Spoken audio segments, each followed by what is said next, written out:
Coming to you from Jerusalem. Good evening. Defense Minister Ehud Barak today ordered that all crossings into the Gaza Strip remain closed. That was Israel's response to yesterday's Qassam rocket fire on the western Negev by Palestinian terrorists. According to the truce agreement, the crossings were to have opened this morning to allow an increased number of trucks to enter Gaza, carrying food and emergency goods into the impoverished area. Prime Minister Ehud Olmert described Tuesday's rocket attack as a blatant violation of the ceasefire.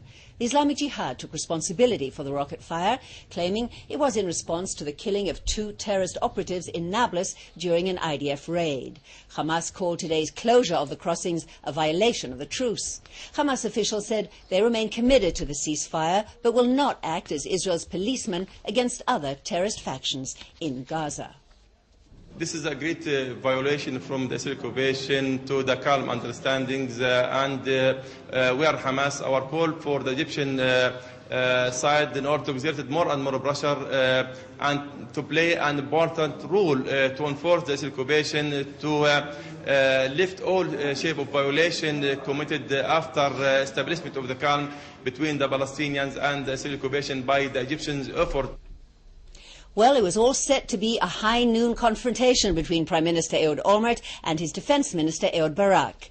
This morning in the Knesset, the Labour and Kadima Knesset factions approved the compromise deal that averted today's planned vote on early elections. The deal was struck at the 11th hour.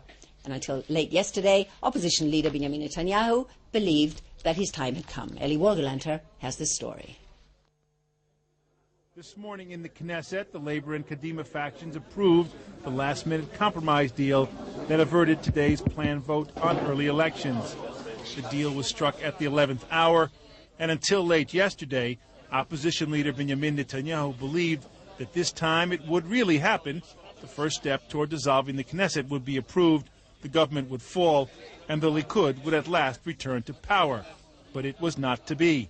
In the early hours of this morning, following feverish late-night negotiations at the Tel Aviv apartment of Labour leader Ehud Barak, the compromise deal was struck and signed. The negotiators for Olmert and Barak, Eitan Kabel and Shalom Simchon from Labour, and Tzachi Hanegbi of Kadima, hammered out the agreement, which calls for leadership primaries in Kadima no later than September 25th.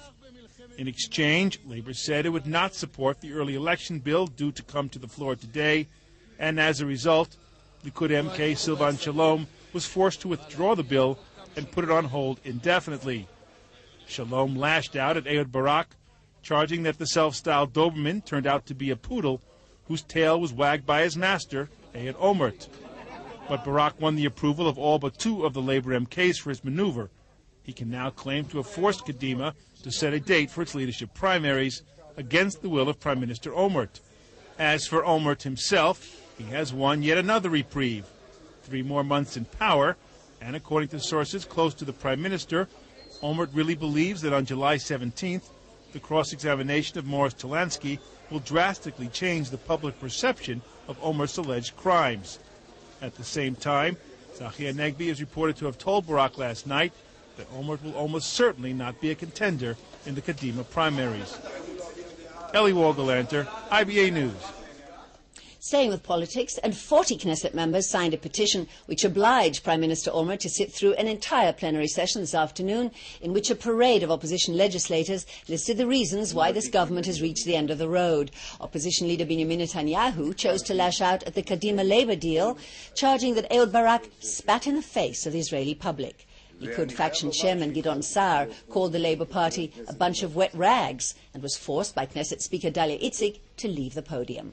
At the end of the session, Olmert fired back, saying to the opposition, the reason you oppose this government is that you do not want peace. Olmert said the release of kidnapped soldiers is his top priority and his toughest decision to make. Our negotiations with the PA, Olmert said, are the most serious Israel has conducted in years.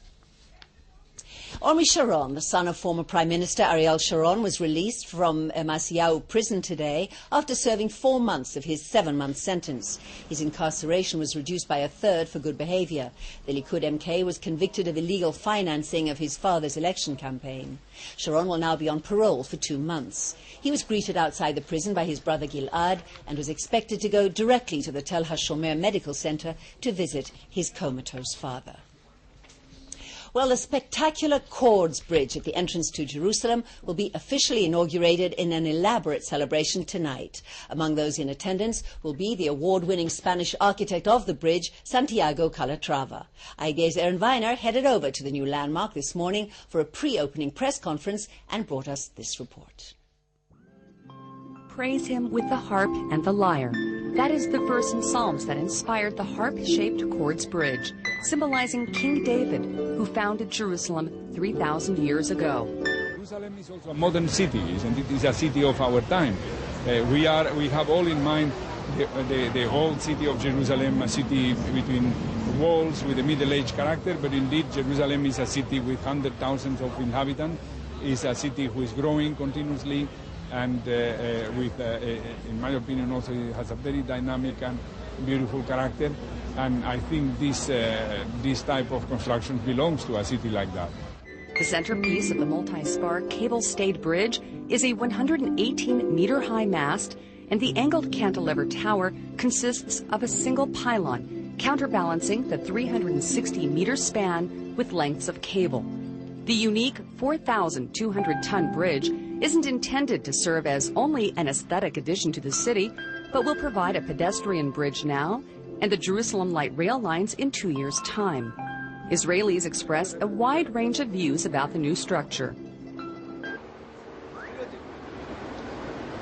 It's beautiful. I think it's help for the beauty of the city, you know. It's a beautiful architecture for Jerusalem, and it's also better for the people. At a cost of 220 million shekels, the construction has not been without controversy, however. All the money what you give for this, you can give for the people not have enough to eat. This I think. What I can say is that's a lot of money. I hope it's well used. I hope it'll serve the people well. Others simply fail to share the designer's vision. I think it sucks. It's ugly. That's what you think. It's just a giant phallic symbol with strings. Many expect that the bridge will become a landmark symbol of Jerusalem in and of itself. One bystander said that your bridge may become the Eiffel Tower of Jerusalem. What do you think about that? Well, I like it. This is Erin Viner for IBA News. On to less happy news. And a mass rally is planned for this evening at Mitzpeh Hila in the Galilee, the home of the Shalit family. Hundreds of Israelis gathered across from the Prime Minister's residence in Jerusalem last night to protest what they said was the intolerably slow pace at which the government is negotiating the release of captured soldier Gilad Shalit. Today marks exactly 2 years since the kidnapping of Shalit in a cross-border raid from Gaza. Shalit's father Noam told the gathering that the government needs to speed up negotiations before it's too late. Shalit warned that if the foot-dragging goes on too much longer, it will be too late to save his son. Yesterday, Olmert met with Egyptian President Hosni Mubarak and received his pledge not to reopen the Rafah border crossing with Gaza until Shalit is set free. Prime Minister Olmert held a security cabinet session today on the two kidnapped Israeli soldiers, Ehud Goldwasser and Eldad Regev. Olmert said that this Sunday the full cabinet will vote on the prisoner exchange deal with Hezbollah, even if the military rabbinate has not yet completed its investigation of the condition of the two kidnapped soldiers. Cabinet Secretary Ovad Yecheskel confirmed that the cabinet vote will take place on Sunday. The Prime Minister's office today denied reports that Olmert asked the army to suspend its investigation into the condition of Eldad Regev and Ehud Goldwasser. Ben Gurion Airport today dealt with the simulated crash of a passenger jet, but late yesterday the tension was all too real, just seconds before French President Nicolas Sarkozy and his wife prepared to take off at the end of their 3-day visit to Israel. IBA's Elisha Rabin has the details. What some feared to be an assassination attempt turned out to be a high-profile suicide. A border police officer allegedly shot himself yesterday while guarding the farewell ceremony for French President Nicolas Sarkozy at Ben Gurion Airport. The shot was barely audible over the military band serenading Sarkozy's departure, but bodyguards who heard the shot quickly put security procedures into action. Officers from the Shin Bet agency hurried Prime Minister Ehud Olmert and President Shimon Peres to a bulletproof car, while French security rushed Sarkozy and his wife, Carla, on board their plane. But the French president maintained composure throughout the incident, stopping at the top of his plane's gangway to wave goodbye to his hosts. Officials ruled out moments later the possibility that the shot was indeed an assassination attempt, and the all-clear was given for Olmert to bid farewell to Sarkozy. The Prime Minister boarded Sarkozy's plane to let the French first couple know what had happened and to say goodbye. Meanwhile, the family of the dead soldier thinks it's impossible that their son killed himself. The soldier's father said from the family's home in the Druze village of Beit John that his son had no reason to commit suicide. He was happily married with 2 kids. The family of the soldier believe their son's gun may have misfired, and they're pushing for an in-depth investigation into the matter. The soldier had been serving in the border police for the past 8 years after finishing his military service in the elite Givati unit. For IBA News, I'm Elisha Rabin.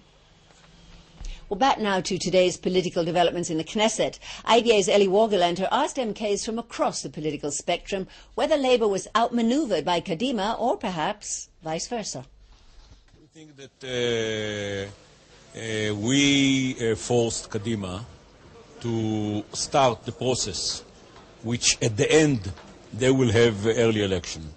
They were against it, and the mere fact that Olmert was not ready until yesterday night to speak about a specific date, but talk very not in specific terms about September, showed to me that it didn't mean that primaries will take place on September. And what I've heard also from member of Knesset Hanegbi was that, yes, they start, but they start very easily, firstly about the regulations, and when the time will come and they will be ripe and ready to decide, then they will decide upon the date. Now we have a date and we have a process, which is that no later than the 25th of September, there will be a new chairman of the Kadima party. But still, there is even no one sentence that mentions our basic demand, that it will not be Olmert. In effect, though, the Labour Party, which beforehand the chairman Barak had said that the prime minister can't be running the government on the one hand and defending himself against criminal charges on the other, what you have done now is to allow that to happen, that you've allowed him to continue as Rosh Memshalah. Yeah, but even if we would have gone for the motion today and voted for earlier election, it would have taken a long period of time also. There is no way today, according to the Israeli democracy, to cause the Prime Minister unless he volunteers to step out of his office. And any process, will it be the process with voting for earlier election or any other process, unless one scenario. And the scenario is that our ministers will resign, and next week we will vote non-confidence against the government, and then after 3 months will be an election. But any other process will cause Olmert, or will cause a situation that Olmert will stay as Prime Minister at least until the end of September, and even 3 months in addition. Actually, the gaps between the Kadima position and the Labour position were not that great. There was a lot of mistrust, and this was, in my judgment, the reason for the bloated political crisis. And now that we're over the crisis, we can move back to the important issues rather than the political issues. But some are saying that because it's making Prime Minister Olmert a lame duck until September primary, that he cannot make any political governmental move on any track, in any direction. First of all, Olmert so far did not announce whether or not he's going to run. And secondly, sometimes lame ducks are the most powerful because they do not have to take into account political calculations. So I think one should, and I trust the Prime Minister's judgment that in questions such as how to deal with Gaza and the Hezbollah and Iran, of course, he will do what's best for the country. Of course, it would be more difficult to move forward with peace negotiations and more long-term agendas. In your opinion, do you think there's a good chance that he would run again as head of Kadima? It's too early to tell. I think it depends on the outcome of the cross-examination. in mid-July, and then the Prime Minister would make his own assessment. Of course, we are very disappointed, like most of the people in Israel. But they outmaneuvered themselves, or actually the Labour Party was outmaneuvered by Olmert. Olmert showed today that he is the biggest crook in Israel. Barak asked for his resignation immediately, and the deal was that Olmert is ready to be re-elected by Kadima in September. Is that a chance? Is that a possibility that he could be re-elected Yes, in September? Of course. I know with confidence that if he will not be indicted until September, he's going to run and also to win. So what Barak really got is that Olmert is ready to reassure his position. As this is, of course, ridiculous. Olmert destroying Ehud Barak and the Labour Party altogether. But meanwhile, our democracy is in the worst shape ever. What can the government do in the next 3 months on any track? The real fear is that now Olmert will try rapidly to go for dramatic decisions in war and peace, either to go to some military operation in Gaza or elsewhere, or to give back the Golan Heights, or to make rapid peace with the Palestinians. This is, of course, totally wrong. And joining me now in the studio to discuss the political situation in the wake of the Olmert-Barak compromise is Mitchell Barak, political consultant, former aide to Ariel Sharon and Benjamin Netanyahu. Thank you so much, Mitchell, for being our guest today. Well, I think Netanyahu really thought this time it was going to happen. It was so close, and yet... Well, it was so close, but even if it passed in the first reading, it would still take a period of time before anything could really happen. Except that Olmert would have fired the Labour ministers. He might have but fired, it didn't he might happen. have not. It didn't happen. But Okay. I think it's clear that this is the beginning of the end. You think so? I think so, because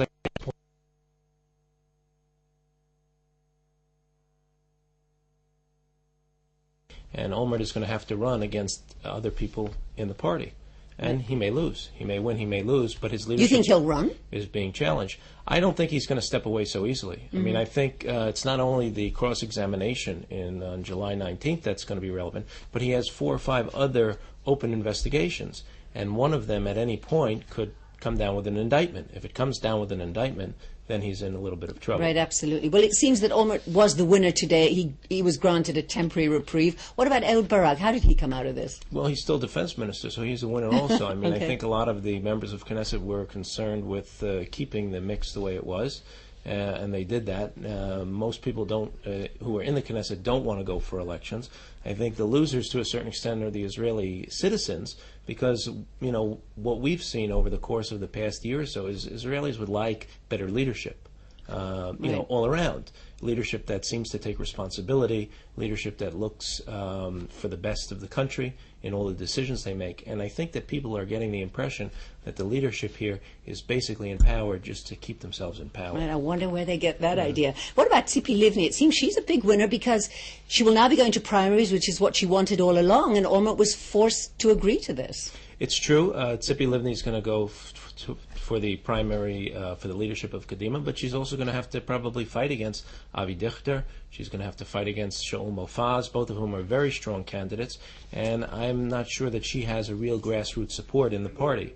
I think within the leadership of the party, she's popular, but grassroots support, I think, is going to go to Shaul Mofaz and Avi Dichter. And both of them are going to seem tougher on security. Right. And she's going to have trouble convincing people that she's good on security. Okay, and very quickly, even though it's a very broad subject, and that is, it is becoming harder and harder to govern this country because of elections every year or year and a half. What's the solution? Presidential system? I don't know. Maybe the system that was where you had 2 votes was a better system because maybe that gets better candidates in. I think what we're seeing now is, as part of the process to stay in power, you have other things that are running alongside in order to keep those things in power. Mainly talk about a strike against Iran, talk about a quick peace treaty with Syria, a quick final status with the Palestinians. Right. And I think the real motivation for some of these things to do them in such a quick time frame is to stay in power and to make sure that the coalition stays. Okay. And it'll be interesting to see how it plays out over the summer. Absolutely. And I'm afraid we're out of time. So, Mr. Barak, thank you so much for being in the studio today. Well, turning to arts news now. The International Young Composers Competition reaches its final stage tonight. The contest is named after the late Daniel Amichai Marcus, who was killed in a traffic accident 15 years ago. More than 40 works were submitted to the Ra'anana Symphonette from around the world, from composers in Australia, New Zealand, Spain, Italy, France, and surprisingly enough, Iran. Rafi Kadishzon will preside over the Ra'anana Symphonette this evening when they perform the 4 selected works at the Arts Centre in Ra'anana tonight at 8 o'clock. And entrance is free. For the violin. It's not like holding a tuba or hitting the drums. Briefly in local money matters, shares were up on the Tel Aviv Stock Exchange while the shekel weakened against all major foreign currencies. Here are the late afternoon numbers.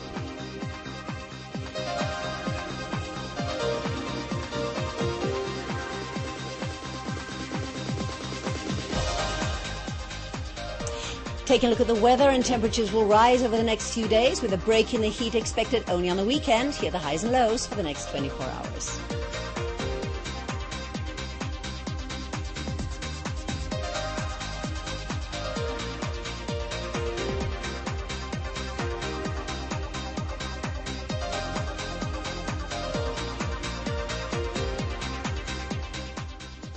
And that's all the time we have for today. Join us again tomorrow at the same time for all the latest news from Israel. Until then, have a great evening. Shalom from Jerusalem.